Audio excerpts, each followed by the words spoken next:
Baxımsız yol hər gün artan narazılıq biləsi var da 6 kəndi birləşdirən avtomobil yolu baxımsızlıqdan deformasiyaya uğrayır.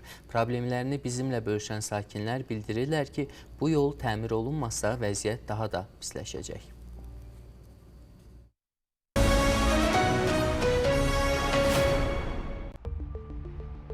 Günəşli, Ağayrı, İsmətli, Aranlı, Çinarlı və Əliyabad kəndlərini rayon mərkəzi ilə birləşdirən bu yol 2016-cı ildə istifadəyə verilib.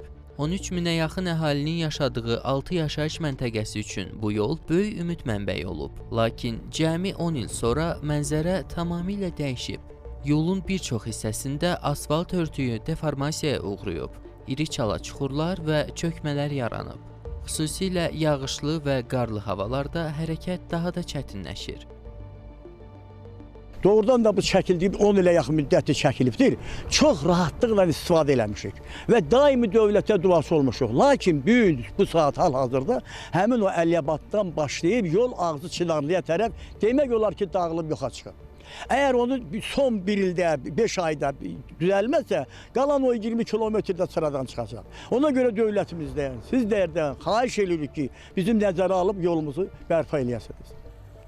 Sakinlərin sözlərinə görə yolun bu vəziyyəti gündəlik həyata birbaşa təsir göstərir. Məktəblilər, xəstələr, eləcə də kənd təsərrüfatı ilə məşğul olanlar üçün hərəkət getdikcə çətinləşir.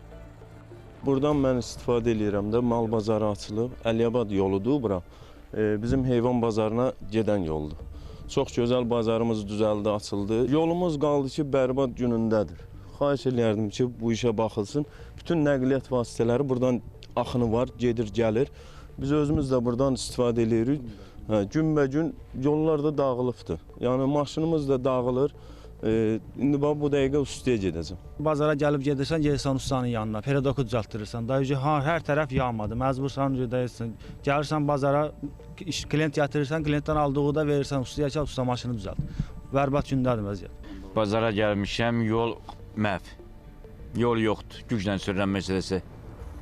Sakinlər aidiyyatı qurumlardan məsələyə müdaxilə olunmasını xahiş edirlər. Avtomobil Yolları Dövlət Agentliyindən isə sorğumuza cavab olaraq bildirildi ki, 25 km uzunluğa malik olan avtomobil yolunun günəşli hissəsi istisna olmaqla 12 kilometrlik hissəsi Azərbaycan Avtomobil Yolları Dövlət Agentliyinin balansındadır və agentliyimiz tərəfindən həmin hissə mütəmadi olaraq nəzarətdə saxlanılır.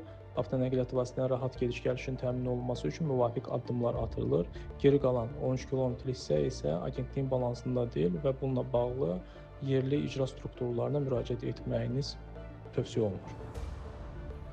Sakinlər ümid edirlər ki, vaxtilə böyük rahatlıq gətirən bu yol yenidən əsaslı şəkildə təmir olunacaq.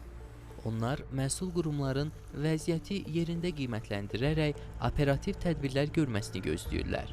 Əks halda hər gün intensiv istifadə olunan bu 25 kilometrlik yolun yaxın zamanda tamamilə yararsız vəziyyətə düşəcəyi qaçılmaz görünür.